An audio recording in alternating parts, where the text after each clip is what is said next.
পরিবারের জন্য কঠোর পরিশ্রম করে যায়, অথচ তাকে বোঝার মতো কেউ থাকে না। শেষবারের মতো আরেকবার চেষ্টা করে দেখি। পৃথিবীতে এই চিন্তাটাই অনেক সফল মানুষের জন্ম দিয়েছে। অভাব আর অভিযোগ এমন একটা জিনিস যা অন্যের কাছে না বলাটাই ভালো।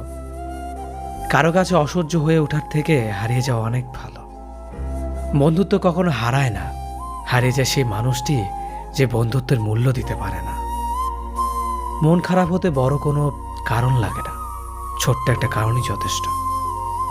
অর্থই সব, এটাই নিশ্চিত। অর্থ থাকলেই মনে শান্তি থাকবে। মানুষ পরিস্থিতির কাছে সবসময় অসহায়। মানুষ ইচ্ছে করে কখনো কষ্ট পেতে চায় না, কারো কাছে লজ্জিত হতে চায় না। কিন্তু ভালোবাসলে কষ্ট পেতে হবে যেন মানুষ ভালোবাসতে ভালোবাসে। জীবনে তারা বেশি কাঁদে যারা 10 জনকে নয়, একজনকে মন থেকে ভালোবাসে। পরিবার